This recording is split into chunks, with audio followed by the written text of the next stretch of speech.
nobody wanted a tag, I think, from what I remember, right? I don't think so, no. No, nobody did. All right, we're live. Okay. Okay, let's give it a minute here for some guys to get on. All right. All right. Well, what's up, everyone? No one's here yet. We got one viewer right now. What's up, everyone? Welcome to the Eurostep episode 12. Episode 12. Wow. Okay, guys, see what's up when you're there. We always like to see who's watching with us, who's watching us. We got one right now, unless that's me. Yeah, let's get adding your numbers. Few minutes. Well, tag Channing. Channing will come on for sure. Yeah, we need Channy. Yeah, Channing will come on for Channy sure. is our He's our number one most valuable fan. Yeah. He's good. Oh, Mosin's there. There we go. Mosin's. What's up, Mosin? Mosin, how's it going? Mosin is great too. Like he's always there. He's always there with us. Yeah, Mosin's there too. Yep. Yeah. Mosin actually has Card Ladder. He actually uses Card Ladder as well. Yeah. I saw that in that thread. Nazim, do you use Card Ladder at all? Have you heard of Card Ladder? Yeah, actually, I've been dealing with Josh, who I think is either one of the sponsors or founders, or I don't think he's a programmer, but I think yes, Josh. Yeah. They designed it. Yeah. And I've been dealing with him from Cardboard Chronicles, right? Exactly. Yeah. Yeah. I've been dealing with him for ages, like on Blowout and on Facebook. Yeah. Yeah. He's good people, and I like the tool. I think it's beneficial. I like the idea of trends and kind of predicting where things are going, and having historic at a glance is always convenient. Sure. I've been meaning to create it myself, but I just haven't had a chance to. I'm not necessarily a big believer in like riding the waves as much as like I just kind of like the idea of chasing guys or prospecting and kind of seeing how it all turns out. But it's a great tool for anyone who wants to kind of get really knee deep into it. Yeah. It also keeps a good chance for you to keep your collections, like see how your collection's doing in total. It has a lot of good tools in general, like for that. What's up, everyone? Channing, what's up, brother? A few guys watching with us. So I guess we're gonna start officially. So guys, welcome to the Eurostep episode 12. Special guest today, Nazim Huda. Do you pronounce Huda or Huda? How do you pronounce it? Huda. I didn't even recognize the difference of the two, right? But that's the same for me. My last name is Pervanich, but like everyone screwed it up like so much that I just gave up. I'm just like, just call me John Smith. That's okay. That's fine. I just screw up my first name. Even I don't know how to say my first name. So thank you so much for joining us. I appreciate it for joining, man. Nazim is like one of the. He always keeps it on the low. Like he's not a guy that makes a lot of noise on groups. But when he does, when you do your fire sales or like you post something that you're trying to sell or move, it's always like just like crazy stuff. And I've always been like so impressed with your collection, and that's why we wanted to have you on with us. And I know you're very very like knowledgeable as well in terms of basketball. So those are reasons mainly we wanted to discuss with you and have you on the show. Well, I appreciate the kind words. Just like a little bit of a background. I mean, I'm probably older compared to a lot of the collectors that you kind of see around. I'm kind of pushing 40. I was hustling, my parents or neighbors mowing lawns to get, coins or cash to buy 1996 Topps cards and Bowman's Best. I remember the 1996 Bowman's Best and pulling a refractor and just thinking how cool that was, the look of it as a kid. So, I've kind of considered myself like a lifer.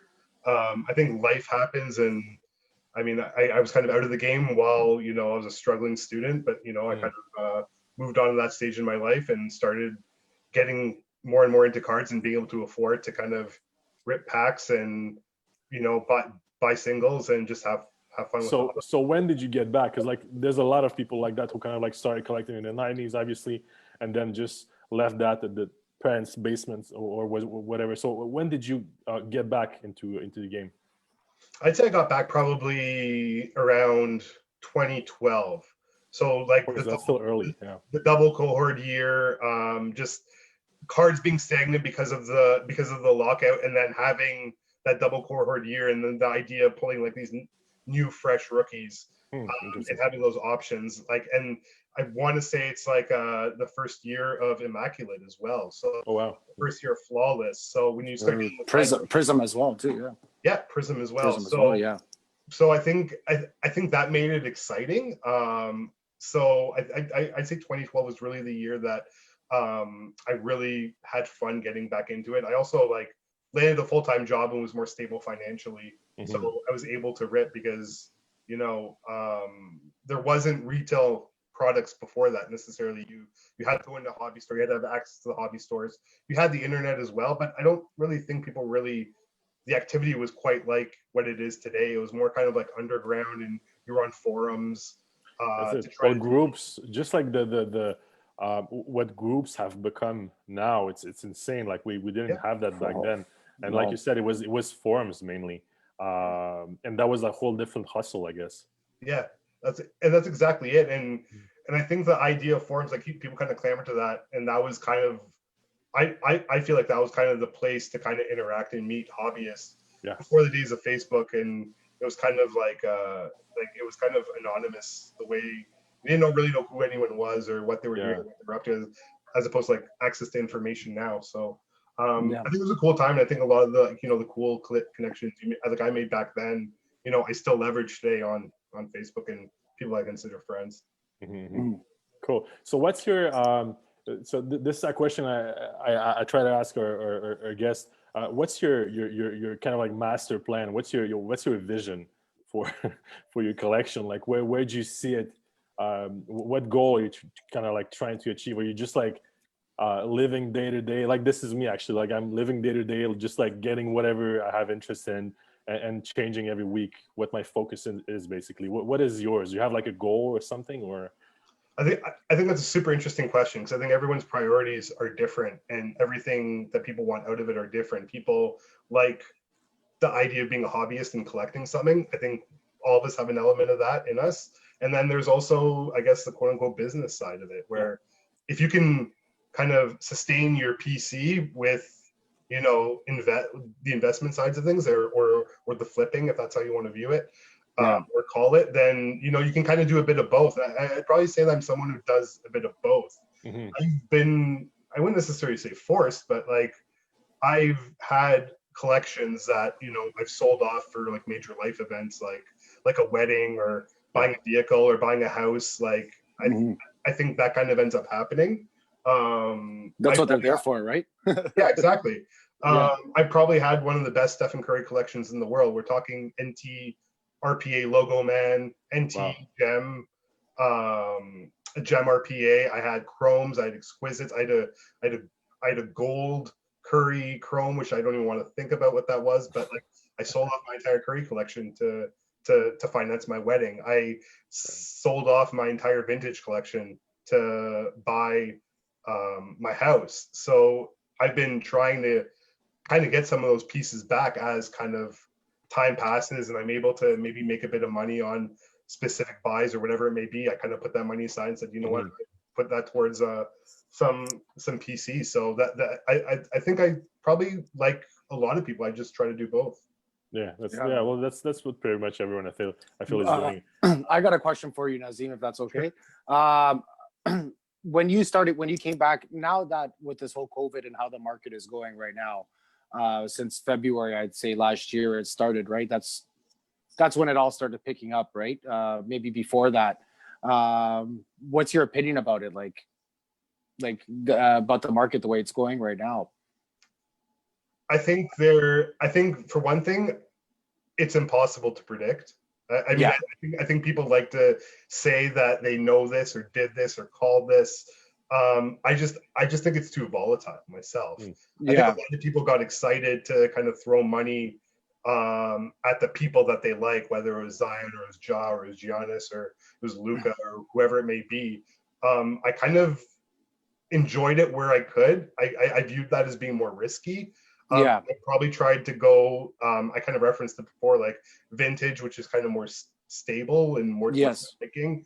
And then kind of even just dabbling in LeBron. And I've had a great run in the last few months because I think LeBron's social justice platform or the idea of gathering the super teams, it almost, I feel, made him take a hit in terms of prices. I want to say maybe about 3 months ago. Yeah. And I just saw a great opportunity there to try to cash in on that, or kind of maybe double down some PC items. I've been able to add a few LeBrons, some of which we'll share today. So on top of my question there, so now with that question, where do you think the hobby is heading with this type of market that it's going? Like, what's your opinion? I think everyone is kind of excited by the idea of these peaks and valleys, and I think things have gone from a long game to playing a very, very, very short game. So Yeah. you would want to pick up guys on the cheap, and you would want to have a stash of Nickeil Alexander-Walker in your back pocket after scoring 38 yesterday. So people just want to get on the cheap and be opportunistic about when they sell things. I think a lot of people who prospect kind of weighed out on that, 200% markup, 500% markup. Like, I want to score big, but I think now people are more content with the 50% markup or the 100% markup, even if they just bought it a month ago, because they know they can ride that peak and valley and kind of cash in where they can or invest where they can and be opportunistic with that. Instead of buying one of that player, they might buy 10 of that cards, and if it goes up 100%, it's still 100% on 10 cards, right? So it's still a value that goes up, and you can always, like you said, invest it into other cards. See, I kind of like treat it differently when I see a guy, let's say like Alexander Walker yesterday, like he scored 37, 38, whatever. My reflex would be, oh shit, I'm gonna hold on to that card. I'm gonna keep it a bit longer, like just not sell the day after because price double or whatever. I feel like you're right. There's a lot of people who kind of like opportunistic and they want to just like cash in right away as soon as possible because they're investing so much as well. Those are the flippers. Well, not even flippers. I feel like some of those guys with let's say guys who are a lot in either like Razes or breaks as well, or I don't know, they would like they need to get that money back at some point, right? You're investing so much. Whenever one of your cards that was worth $20 is now 120, you just like want to cash in ASAP. And I did the same thing, and I had a Messi Mega Cracks BGS 8. I sold it for 6,200 at the beginning of the summer last year. But Messi is different though. Like Messi is but I it's one of those cards you keep, right? Because that's his true rookie card. But I sold it because I need, like you said, you needed the money, you need to finance something, right? So that's what it's there for, right? So sometimes it's worth double that now, but what I needed the money then, and that's it. That's just how this industry works. You can don't look back sometimes. I stopped looking at those, like those cards that I sold, and then the doubled in price. Like for example, I had a Optic Zion PC10 that I sold for half what it's worth now. I hate to look at the prices for that card. I'm just like, I'm just gonna avoid. It's like when you go to the casino, never look back at the slot. That's machine, it. Right? That's it. So that's how I deal with that. Okay, Nazim, show us some of your cards. That's what people want to see now. They want to see your goods. Yeah, so like kind of just kind of speak to your point too in terms of the flipping. Like the way that I kind of manage that is that I kind of keep degrees, and as the collector, I like the rare stuff. So like if I'm gonna sell Alexander Walker, I'm probably gonna sell some low end stuff and keep like all my higher end prisms and stuff like that. So I kind of like referenced LeBron. So a couple of recent pickups that I made just because I thought that they were affordable was a Topps rookie PSA 10. Nice. I really, really like the fact that Topps cards are kind of getting a bit of respect. I kind of recently made a switch to Topps from Topps Chrome because I didn't like the idea of the 96 and the 97 Chrome cards greening and changing color and not really knowing what you're going to get, because you have cards that are slab PSA 10 or BGS 9.5 that if you were to grade them now, the surface would get dinged because they don't necessarily have the same bold colors. So paying a premium for cards that in my mind are kind of flawed or don't have the same appeal. So I kind of like the idea of like having a condition sensitive Topps card and then finding a gem of that and then kind of holding on to that. That's interesting. Yeah. I just felt better about that. To kind of play into that, the Topps card, they also have the Topps collections. Nice. That's nice. A PSA 10. The reason why I like these is that the LeBron is kind of like an anomaly in that if you look at the other players like Melo or Wade or some of the other parallels for the Topps cards, if it's the first edition or whatever it may be, they always sell stronger than the base. I think the LeBron bases have grown at such a fast rate that the parallels and the other things don't really catch up as much. So I think the collections card is actually really, really good value for someone who wants to kind of buy a card that isn't really, as a lot of people like to say today, overproduced. I think the pop are low on that. I wouldn't want to speculate on what it is, but it's a card you don't necessarily see all that often. So I really, really, really like this card. It's probably one of my favorites. Yeah, that's a nice one. Wow. Yeah, that looks nice. And that's a 10 as well, I think, right? Yeah. Yeah. So I mean, I think another thing that I kind of really like, and maybe it's just the old school in me, I've noticed a big surge in like the Kobe Topps prices, which kind of has me a little bit confused. I think people are speculating on the idea of a documentary. I think because Magic said that they had footage of, I guess some either his final season or just the general footage of a lot of his career. It was confirmed though, I think. Was it? I think it was confirmed. I think it was confirmed. They have a date set up. I think it's like June this year. It's called Mamba, the final shot, or something like that. That was last year. Oh, that was last year? That was last year, and it was a smaller production, and I don't know what platform it was broadcast on. I think it was last year. I could be wrong. Okay. Well, maybe. Yeah. I didn't see it. Or maybe I just heard about it last year, but I don't think it's like one of those ESPN or Netflix or HBO documentaries that have the same effect. So I was kind of curious about that, because if they did have something that was going to be done by ESPN or some sort of large scale project like The Last Dance, like that footage was recorded years ago, and it took a production. Like a production isn't something they just put together in a few months. A production is something that takes years and years and years. So if they do have a plan to document something for Kobe, and I sure as hell hope they do, and I'll be there with popcorn to watch it. Then that's going to be great. But I don't understand this flux now. For me, what I like right now is like kind of like the idea of having Hall of Fame players. So I've actually tried to pick up a couple of Tim Duncan cards. So like I said, I don't necessarily like the Chrome, so I went ahead and I got a PSA 10 of just the regular Topps on Tim Duncan. Nice. But probably one of my favorite cards I just picked up recently is the 1997 Fleer Thrill Seekers. So I think these were one in every 360 packs. Sure. Very condition sensitive as well. So having a PSA 10 of that quote unquote rookie year card, I don't want to call it a rookie card because I'm a stickler for technicalities like that. But I think that this is probably one of my favorite cards in my collection. Nice. I want to say under a pop 25. So wow. Oh wow. Okay. Having a Hall of Fame or something like that, like I'd say that's, even though it's probably not a lot, I'd say it's $1,000. I would say is the top comp of it ever. But for me, that's something I want in my collection. So nice. Yeah, that's definitely cool. Wow. Okay. One other thing, just because it's topical, I just had to find a reason to bust out my James Harden Topps Chrome. So the cool thing about this being a Topps Chrome and other Topps Chromes I have in my collection, I actually have the set of this, including Curry and DeRozan and Drew Holiday. I really like the set just because I kind of allude to the greening on Topps Chrome in the earlier years. This set doesn't necessarily have that issue. So if you see like what a Stephen Curry Topps Chrome has done in the last little while, along with the Topps, I just think it's a cool card. It's such a cool card. That is a cool card. No, definitely. What else you got? Anything else you want to show us? Yeah, so I think like some other cool cards that I have in my collection, and they're not even probably all that valuable, but just something that I like myself, is Malcolm Brogdon Orange Prism. So one of the more rarer prisms. I think Indiana's having a great year. I think he's having a great year. He's playing so well this year. I don't want to like pump anyone's tires or anything else like that, but like you could make an argument like to get MVP votes. Like I'm not saying number one MVP, but maybe like top 3, top 5.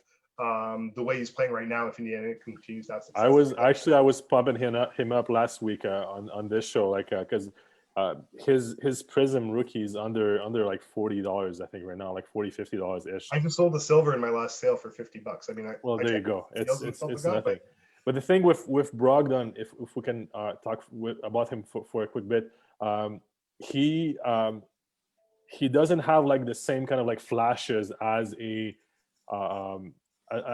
more flashy superstar. Like he's in a Harden or Steph Curry level type of guy. He does everything good. He does score a lot, but he doesn't do it in a flashy fashion. Maybe that's why he doesn't get this much love in the hobby world right now. He's efficient too.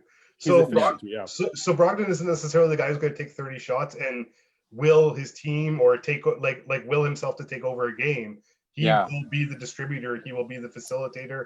He will be sound defensively. He won't turn the ball over. He's going to attack the glass and make sure that he seals possessions on the offensive and defensive end. So he is a winning player. He brought that winning pedigree to the Bucks. He brought it to the Pacers. I actually think he's the number one reason why I think the Bucks could say the Bucks got worse when they went with Bledsoe over Brogdon. Like I think that's shooting yourself in the foot. Trading him was the biggest mistake the Bucks have done. Like just like the way it led them as well, like to lose those draft picks they lost to this holiday trade they just did this summer. I mean, like you had a guy. I don't know. I was extremely pissed when they traded him because he was like super promising back then as well. And now you're just seeing him play. He's amazing. Like he would fit so well in that Bucks team too, and help them a lot too. So yeah. Anyways. Yeah. So another player like I want to talk a bit about is Cameron Johnson. So that's the first off the line blue shimmer. Yeah, nice. The reason why I like Cam Johnson a lot is because I don't think a lot of people talk about what he can bring to your team. I think he's a guy that he can play three, he can play like even 2 through 5. And he can play whatever role you want him to play. He can be the spot-up shooter. He can be the screen and roll guy. He can be the facilitator in the zone where he can kind of attack. He can attack the zone at the corner, and he's a willing, capable passer. I think he does a lot that can help your team be successful. Mm-hmm. And when you can play 2 through 5, there's so many more opportunities for you to kind of end up on the court and impact the game. So even if he doesn't, score a lot of points. And there's games that he scored a lot of points. He scored 20 points in maybe 20 minutes multiple times. And he's closed games for the Suns. So I think when you take a look at either whether you want to call it investment or if you want to call it an opportunity, I think if the Suns are doing well and he's featured, say, like in the playoffs and he's closing games or making impact plays, that's kind of what causes second-year players to blow up in terms of sale prices. So I've enjoyed having a few Cameron Johnsons and having them on the cheap and kind of just seeing what he does. But every time I watch him play, I kind of see something different, and I just enjoy what he brings to the table for that Suns team who has I don't know if it's fair to say a lot of expectations, but because I don't necessarily, because I think they may still sneak up on people, but maybe that's Chris Paul, maybe that's having a young team, maybe that's the bubble performance. But I think there's an opportunity there for them to make. Do you think they're making the playoffs, the Suns, this year? Absolutely. Yeah. Like 6, 7 seeds, something like that. I think it's feasible. Absolutely. The issue, and I think something that people don't necessarily talk enough about is Deandre Ayton and his quote unquote fit. I think when you play regular season games and you try to play a specific style to make it your identity, maybe he doesn't fit as well with the pieces. But when you play a half-court game in the playoffs, maybe that back-to-the-basket player is what kind of brings you that stability and anchors your offense in a way that he might not be able to do that in the regular season. So I think the Suns can play many different ways. I think, this coach's name is escaping me right now. Monty Williams. So I think Monty Williams can play a lot of different ways too. So I think he's a very capable coach. So I think they have a lot of interesting pieces and they can play a lot of different ways that make them a matchup nightmare if they were to kind of squeak into the playoffs. I feel like that in terms of Ayton, like whenever you're in the West right now, when you're building a team in order to try and be successful in the playoffs, you need to expect facing the Lakers at some point, first round, second round, whatever. And if you're facing the Lakers, you need a mobile big man to play against Anthony Davis, or at least like give him trouble when he's on the defensive end, right? And Ayton is kind of like capable of doing that. I don't think he's clearly not as good, and he cannot stop him, but he can give him some sort of trouble, at least more than what we've seen from other guys this past season.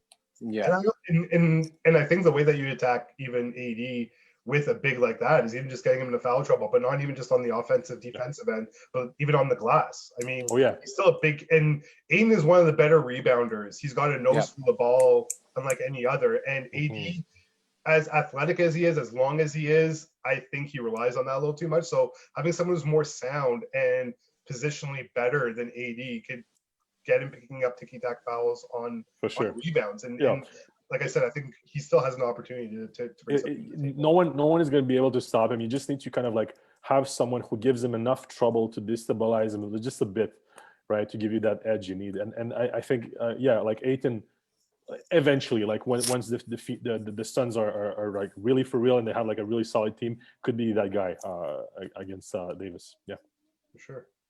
One other thing that I wanted to kind of talk about, and it's no sleeper, it's no secret, but just because we talked about the documentary and for Kobe Bryant that I haven't heard of, documentary I did hear of was ESPN is producing almost like a 7-part documentary for Moran.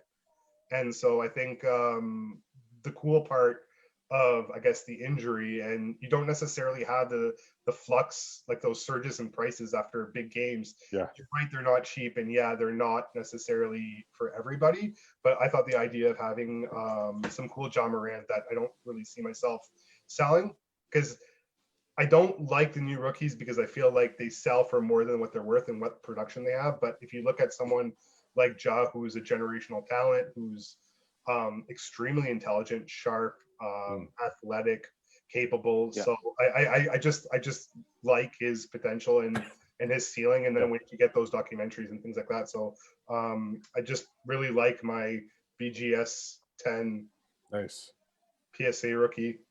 Nice. And then just and then also a silver PSA, or sorry, BGS 9.5. Nice. Yeah, and like that, like some people get kind of like scared about that injury he got, but as we mentioned before, Steven, like that's a nothing injury. That's like super basic. There's nothing to be scared. Nothing at all. I've had that injury. Come back myself. As good. Yeah, like he's gonna come back as good. I've rolled my ankle in the past, and like I said, I've been out for 6 weeks. But the medical attention that these guys get, like it's unbelievable. Yeah. Like I wouldn't be surprised if he's back sooner. For sure. Yeah, I thought he'd be back this month, so I wasn't concerned. I thought 2 weeks. Yeah, that's exactly it. Yeah. Anything else? That's about it. Well, just because we talked about some vintage, I just got some mail in right now, and I kind of alluded to selling my vintage collection.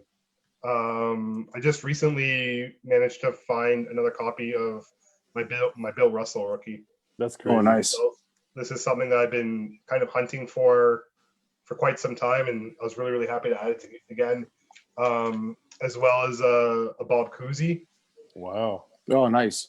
So once upon a time, I had like the 50 greatest players rookie cards. Shit. And it's something I kind of regretted selling, but there's a Dennis Rodman. It's a PSA 9. Is that his Chrome or no? No, this one's Dennis Rodman. So this is the Fleer rookie. Yeah, but they have a Fleer Chrome, no? No, sorry. No, my bad. Mixed it up. Mixed it up. Yeah, sorry. Mixed it up. My bad. Yeah, no, I have that one. That's right. And just because we just talked about vintage, I just have to polish off my Chamberlain. Oh, nice. There you go. Wow. I recently grabbed one of those as well. So I've managed to kind of capitalize on the market in 2020 and make some sales that were beneficial. I just got to refocus on my vintage. So I'm pretty happy with that. That's good. Okay, so last question, and then we can move on to recent news and trades and all that good stuff.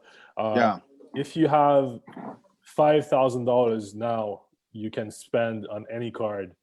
Which one do you get?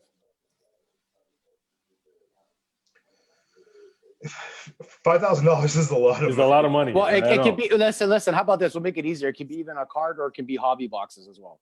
Yeah, let's say hobby boxes as well. Yeah, it can be both. We'll do both. Either one doesn't matter. Make it easier. I said 5. You know what? Let me retract that. I said 5 because I'm seeing like some fucking crazy prices nowadays. Yeah. Let's say you have. I don't think I've ever spent $5,000 on any card I've ever owned. Yeah. I went too much. Let's say $1,500. $1,500 is like a little bit more decent, I guess. So $1,500. Who are you investing in? a player that I invested in for $1,500 because I kind of lucked out was a Deandre Hunter NTRPA. And the reason that I kind of wanted to pick that up is because people don't necessarily understand what Deandre Hunter brings to the table. A lot of people think that Gallinari is their most established scorer or player, or at least brings a veteran experience or the winning pedigree. Trae Young is obviously their superstar. Cam Reddish is that untapped talent. But I don't think anyone really understands what Deandre Hunter brings to the table offensively, defensively. He is the glue guy who can play passer, who can play shooter, who can play scorer, who can play driver, get you steals and blocks. Just really does everything for your team to win. And if the Hawks can ever start winning and kind of go into the playoffs, like he is that catalyst that can take over a series and I think so too. Just explode to another level. They have a bunch of stuff to fix though before they get there. Just like recently we heard news about the Collins kind of like getting into Trae Young's face. I don't know if you saw that during a practice, just basically complaining about the fact that the attack mainly goes through Trae, and Trae holds the ball too much. Collins as well, like being in a contract here, makes it kind of like probably like frustrated for him to play in that environment. So I don't know, like I feel like the Hawks still have some things to fix within that team, because I was super excited with them. So was I. Started, but I feel like they still have like a few things to fix before they can get to that next like serious threat level, you know. Yeah, and whether or not it's this year, next year, or the year after, I think there's a lot of potential there. And if Collins bolts or whatever it may be, like I feel like Hunter is the guy I've been trying to push for a really long time, just based on him and Culver going to NCAA finals and being able to kind of prove what they can do to win games. And Culver's had an up and down year, but I still like him as well. But I love Culver. Yeah. Culver. When I was watching the NCAA, actually, when he was that you're talking about, like Culver to me was like one of the top 3 most complete guys from that year, pretty much. Like he was really exciting to watch and like was very promising. But you're right, he had like an up and down season this season, past season as well, but he has shown some flashes of he just needs to work on his shot a bit more. He still doesn't have like that really like clean, efficient shot that we're kind of expecting from guys who play like him, right? Yeah, no, you're absolutely right. Keenan just joined us. Say what's up. Danielle, say hey Danielle. Sorry, just saying hi. What's up, guys? Hi, Franyo. I'm just looking at the comments at the same time. Hunter, most improved player, Daniel says. Possibly, yeah. That's possible. What do you think, Nazim? Do you think Hunter could win most improved? That's a big list. I don't necessarily think that Hunter is really going to win accolades this year. I just think I don't necessarily admire his production as much as I admire what he brings to the table. So I don't think it's necessarily one of those things where it's like he's going to will him to the playoffs this year. He's going to win most improved player. I think that's a guy in 5 years I'm going to be happy that I grabbed. That's it. Yeah, right, I think you're right. Yeah. Ness says Huda knows about Keldon. Apparently, yeah. Keldon Johnson probably. Yeah. So yes, I always try to look at guys, and I always kind of end up gravitating towards Spurs guys because they kind of have the eye for talent and development. So anyone who goes to the Spurs, I usually have an eye on in general. Of course. I liked him at Kentucky. I thought he had, I think he just played the game at such a high level, and he seemed to play faster than everyone, not speed-wise, but everything came to him quicker. He'd make reads quicker. He'd make plays quicker. Whether it's defensive or offensive, he almost saw plays before they even happened. And the way he kind of inserted himself into the action There's just something that just catches your eye whenever you watch him play. So Yeah. whether it was at Kentucky or whether it was in the G League or whenever he got opportunities, I really like the combination of DeJounte Murray, Keldon Johnson, and Lonnie Walker. I think they've all shown flashes of being all-stars. I thought that, the Spurs would try to move on from DeRozan or Gay. Maybe Patty Mills is a lifer, but I was really happy to see when opening night came and all those guys were starting. And I just thought, you know what, that's exciting for me, because I thought that the Lonnie Walker, Keldon Johnson payoff was coming down the line. So Yeah. I was really, really, really happy to jump all over him. But the one thing I will say about it is that I wasn't alone. I mean, one thing I know about Keldon Johnson stuff is that, yeah, the cheaper stuff, because there's so much more of it, was always readily available for cheap. But his high-end stuff or his rare stuff, like you're talking about the Prism Golds and the Mojos and stuff like that, they never went cheap. They were never affordable to me. So when you and I kind of talk about how people sell for more than what they're worth, I kind of wish I didn't get cheap with a lot of the Keldon stuff. I mean, I got most of the Prism Rainbow and a bunch of other great ones that I'm really excited to hold. But I really wish I didn't get cheap on him. Really he did have some flashes. That's maybe why like some people kind of like start investing in him. But I agree with you. Whenever Spurs pick someone, that guy is gonna have like a high IQ, a good feel for the game, and he's gonna know like how to play. He's gonna know how to play with the basics pretty much. Like he just understands that they're not interested in flashy guys or like people who were just like physical freaks. Generally, they're generally drafting people who can play the game adequately in a good way, right? So, like, always interesting to look at who the Spurs are picking for sure.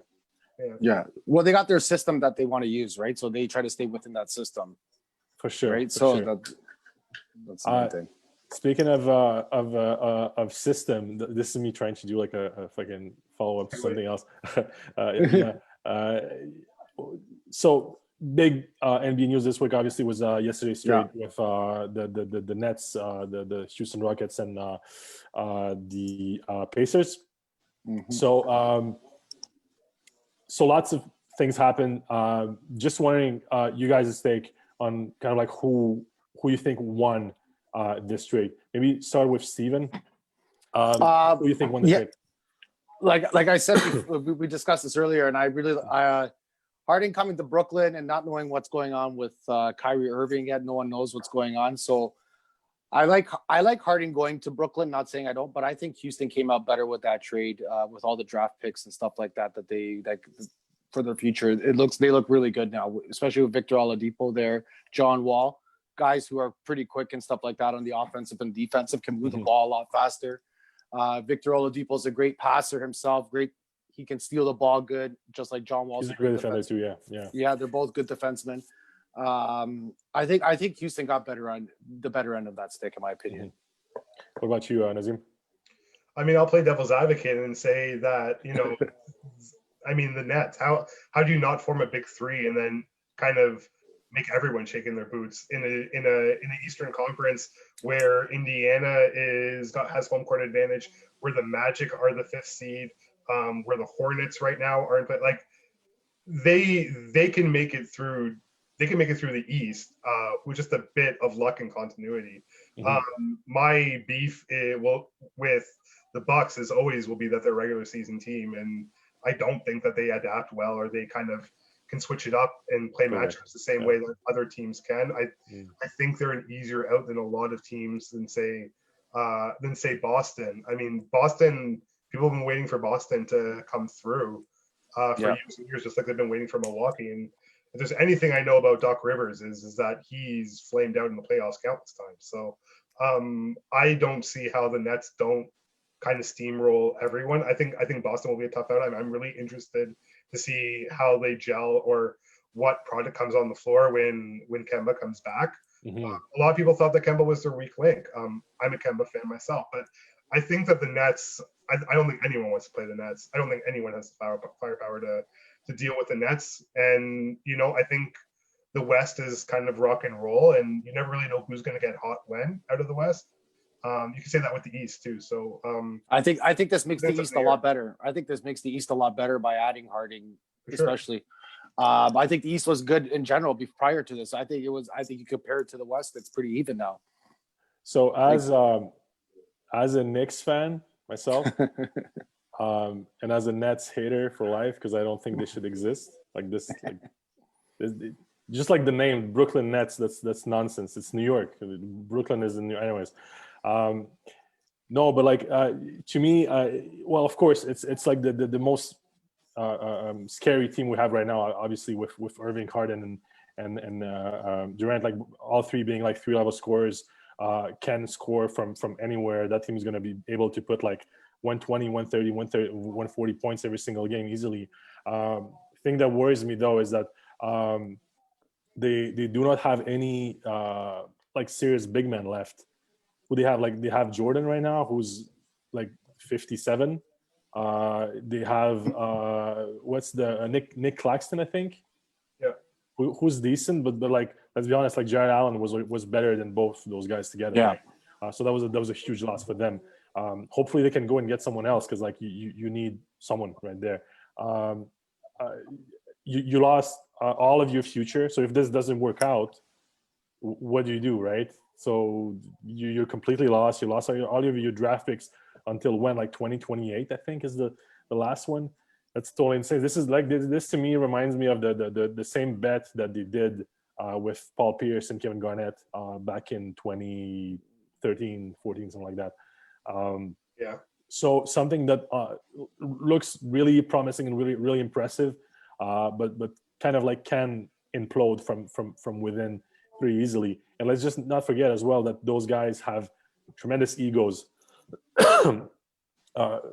Durant might be like the least kind of like volatile guy on that team right now. Harden is like super sketchy with his teammates. Irving, like we don't even know where he is right now. What's going to happen with him? I'm pretty sure he's going to come back at some point. Like there's no doubt. Like those talks about him retiring, I think it's bullshit. He's going to come back at some point. But he's still a volatile player. It's super. I don't know. There's just like so many what ifs and elements that can be kind of like that are pretty shaky right now with that team. That I wouldn't be surprised if they did come out of the East as like the best team, but I wouldn't be surprised as if like nothing happens out of them either. Like if they just implodes and it's like a nothing team. Like both scenarios are perfectly possible to me right now. I think that's a valid argument. I think the idea of DeAndre Jordan being older. I think one thing worth also mentioning though is that they have Jeff Green, who is a small Jeffrey's big, good. Yep. and he plays center. He played center in OKC. He's played small ball, and it's no secret that Steve Nash wants to play positionless basketball and has no problem putting a small big out there. So I think they can still play their style and hopefully impose their will. Do you think they're gonna?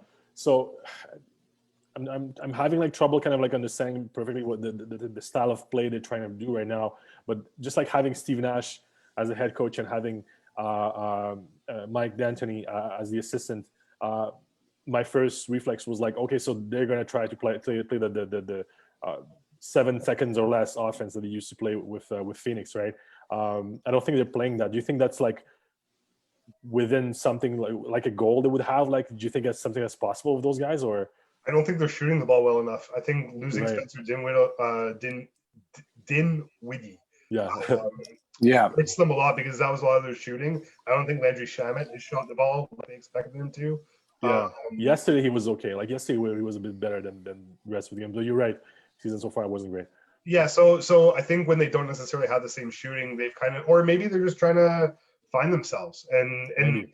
I really think it's super early right now. Like people don't like even people who kind of hate on the Raptors and stuff like that right now is that you have to consider that when on a normal season you report to camp a month in advance, you have a 2-week training camp, you have 2-3 weeks of preseason games. Like in my mind, maybe it's not still preseason, but like I think the first month of the season is kind of a wash that way. Is that you're not even getting much of a sense of what these teams are going to be like No. in the tail end of the season. So especially the teams with moving parts and new additions and stuff like that. Like I think a lot of coaches in this league, Raptors included, are trying to figure out what it is that they have, what it is that they want to be, and what could potentially work, and kind of learning on the fly, because when this schedule, you're not really getting the same practice time that you normally would. You're not getting the prep time. No. So no, it's totally different. It's like, you're right. It's super everyone's learning early. on the fly right now. So I think it's really going to.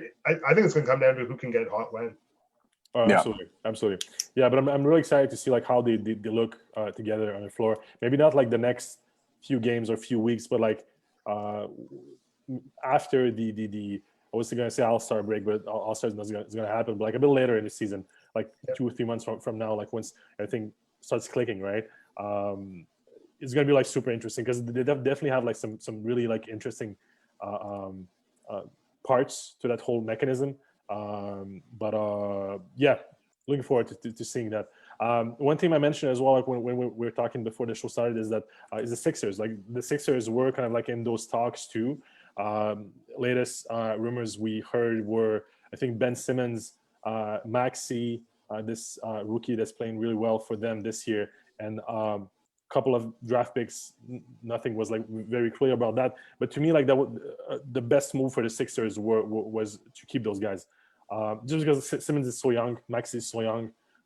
You keeping those draft picks as well. You never know what's going to happen with Harden either. I know, like, to me, they made a good decision. Do you think they should have pulled the plug on those guys and try to get Harden? Maybe let's start with Simmons. Do you think they should have traded Simmons for Harden? I've never been a big fan of Ben Simmons personally, but I think this year, I'm not going to lie, he's been playing very well. I just think the Sixers have been playing well. They've been gelling together well with Embiid. Embiid's right now, the last couple of games have been MVP he's performance, right? So yeah, he's crazy. I wouldn't have touched it. I would have kept it the same way it was, as they're doing. They're playing too well together, and why touch something like that? That's what I was thinking as well. I'm like, it's going so well right now. Yeah. Don't break this. Like, don't change anything, right? Nazim, what do you think? Yeah, I think you're absolutely right. Like, I think this whole idea of mortgaging your future for the present is always a slippery slope. Like you alluded to the Brooklyn Nets doing that. I think it was with Garnett and Pierce, and geez, did it screw that franchise up. Like, oh yeah. So I'm kind of with you, and I think that the winners are probably the teams who didn't give up. That's it. Ransom for a variable. Let's call it that. Could be a strong variable, could be a weak variable. You don't necessarily know what you're getting. Right. So. Yeah, exactly. Yeah, but yeah, anyways, change is always good in the NBA. It's always like super exciting. So obviously looking forward to seeing those guys on the floor with their new teams. Mohsin is saying that the Raptors won tonight. What is it? They did. I had it recorded. Why you gotta ruin it for me? Dude, they were like 2-8, 2-9, I think right now. I think now they're 3-8. Yeah. Okay. We're just 2-8. I still have faith in the Raptors. They just need some decent big men, and they need to make their shots. That's pretty much it. Like, there's nothing like really. It's magic. Still early. Like the season. Like usually, what did they get off? 2 months, a month in between the seasons, or something like that. What was it? 2 months? It was like not enough. No, not enough. Not as much as they usually get, right? So, especially and they lost a lot of big pieces too. I mean, Ibaka and Marc Gasol are huge guys that kind of like affect your whole system, like, and like replacing those guys with Baines and what's the other guy, Alex Len, I think. I mean, those guys are decent. Like, they're decent. Journeyman. Sorry, they're journeymen. Let's call it. Right. Yeah. But they're not as dangerous on the floor as Ibaka could be, or playmakers, like guys, big men that can kind of like affect playmaking on a team, like Gasol would. So obviously, your winning is going to be affected, but I still have faith in them. I'm pretty sure that they're gonna get this together and play better at some point. I think one thing that people don't necessarily talk enough about the Raptors is that they've held double-digit leads in a lot of the games that they've lost. And when you only play 7 players and you play back-to-backs, there you go. Yeah. I mean, that's what happens. Yeah. Is anyone really surprised they gave up a 20-point lead? So I think I think Coach Nurse is a guy who wants to put people on the floor who deserve it, and he's not afraid to let people know that they haven't put in what they need to be on the floor. And if that's the sword he wants to die on, then he can do that. I think his job is safe. I know a lot of people like to say a lot of totally things. He won them a championship. First year he was there. Exactly. Guy's going to be there for the next 10 years. So I'm perfectly fine with him doing that. But I think that there are players who could crack the rotation and probably could be better and contribute. And I don't think he's leaning on them yet for whatever reason that is. And I'm not a decision maker in that organization, so I'm not going to sit there and criticize the guy for not doing it. But I think, like I said, when you're playing 7 guys and you're playing back-to-backs, that it's really tough to win in this league that way. Totally. Yeah, totally.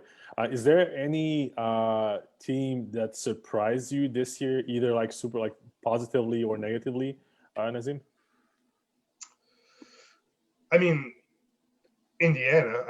I don't think anyone saw Indiana doing what they were doing, like doing what they would be doing, even missing pieces, missing players. Yeah. I don't think that the talent in terms of positions of draft picks that they've had and players that are contributing that were late lottery picks. I don't think anyone can really predict that, and no one can really knock that. And you can't necessarily give the coach, sorry, his name is escaping me. I know he's the Raptors' former assistant coach, but no one can take away what he's done, because he's had that team ready to play and playing better than they are from the jump. Absolutely. And well, obviously Sabonis playing extremely well. He's just a monster down low, but Miles Turner as well is having a good season. He was he wasn't great last couple of seasons. Like people thought he was maybe like some sort of not a bust, but like something close to it. I'm happy to see. I call him a bust. Yeah, people were super high on him, and they did, right, in 2015, and people were wondering if he was better than Porzingis or he was as good as Cat. So there you go. Yeah. So I'm happy. I was buying Miles Turner before I was buying Porzingis and Cat. Well, there you go. Yeah. I'm always happy to see that. Like whenever a guy who was supposed to perform real well had like huge expectations, he doesn't perform like the first like or 2 years. Always happy to see them come back the way he did actually. So that's really cool too. Steven, who's your team that surprised you other than Hornets?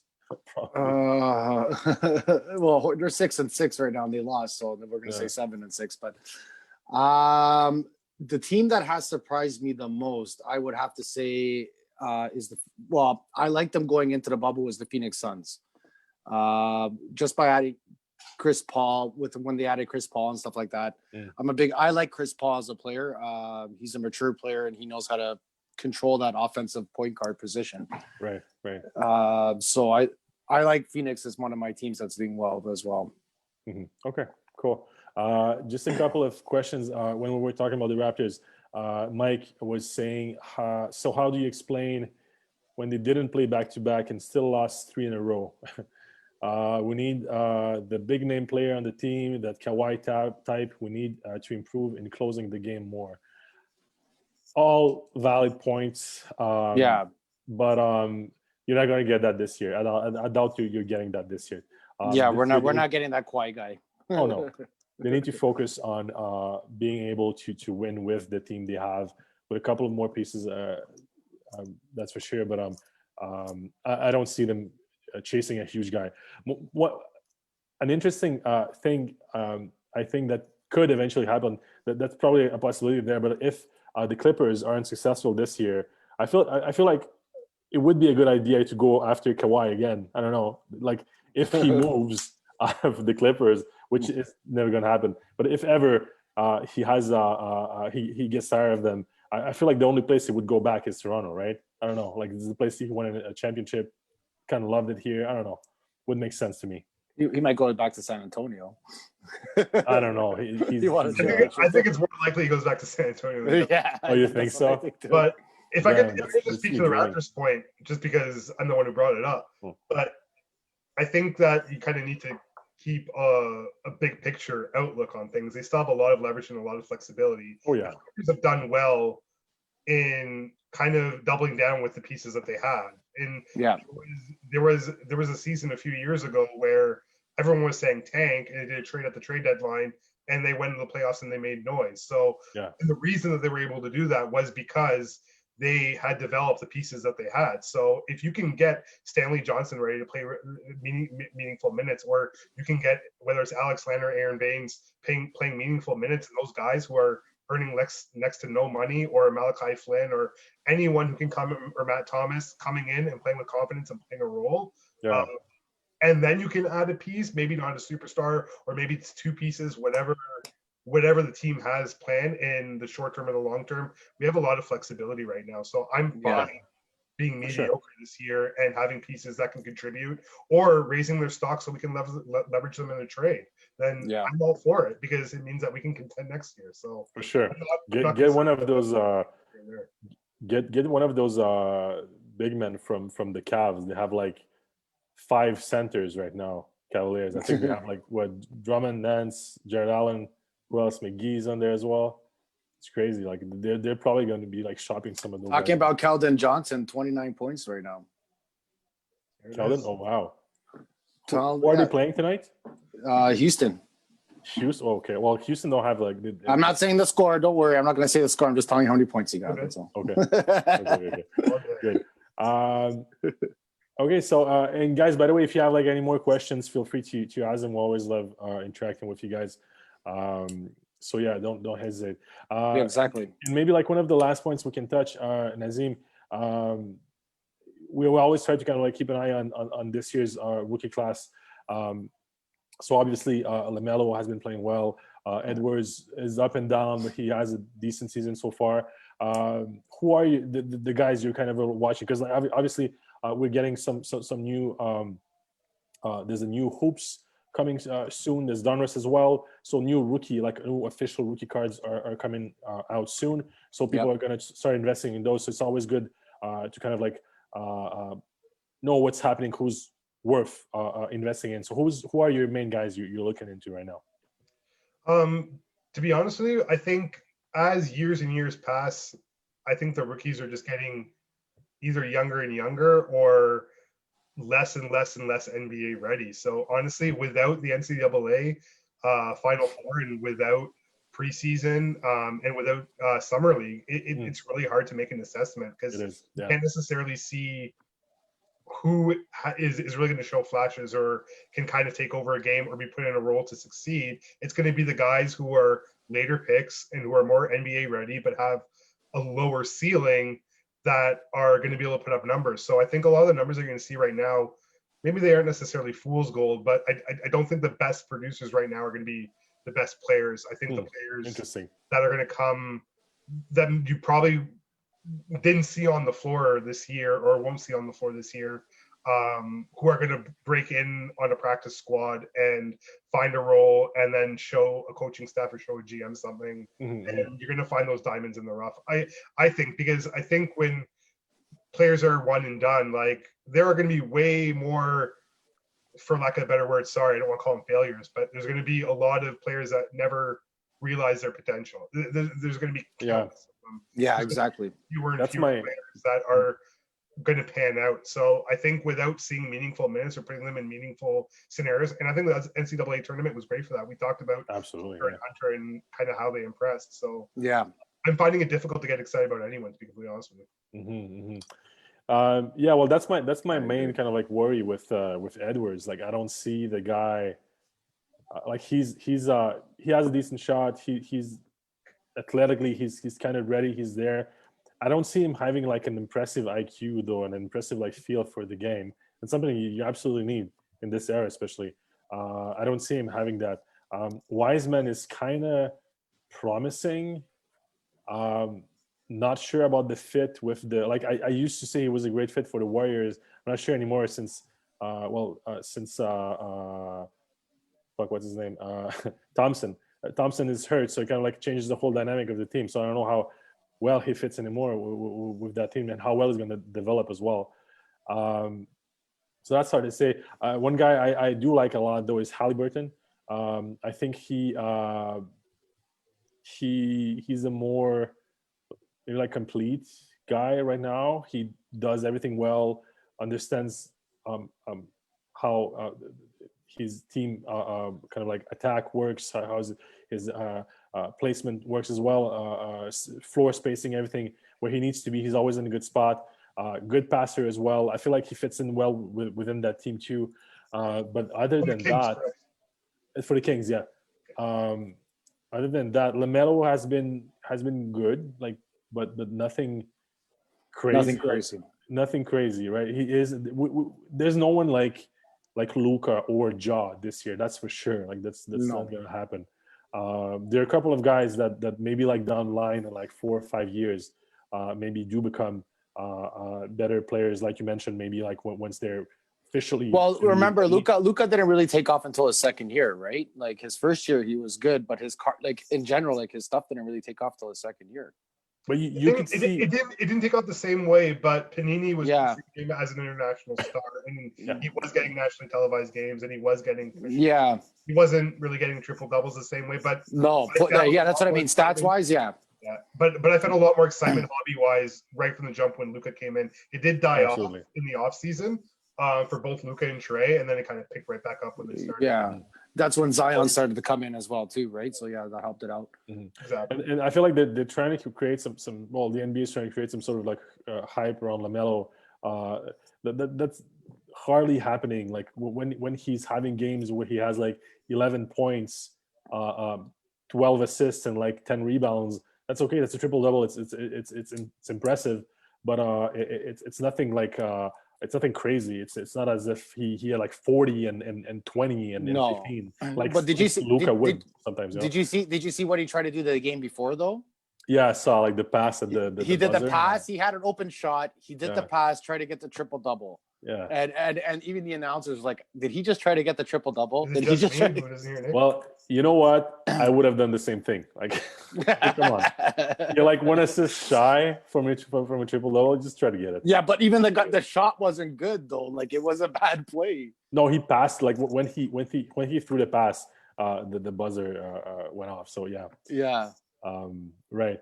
But then in terms of like last year, so you mentioned Hunter and Cam Johnson. Then obviously Zion and Ja. Tyler Hero too, like has been like really impressive, especially tonight. He's playing well too. Any other guys you kind of like keeping an eye on other than Kellen was that you mentioned too? Because it was a huge rookie class last year, definitely. Yeah, it was for sure. It's funny because like a lot of the guys that I was chasing don't necessarily have the same value that they once did. Like I was really big on Keldon Johnson personally, and I think a lot of people are going to think that I'm crazy. I don't know if it's the OKC comparison or what.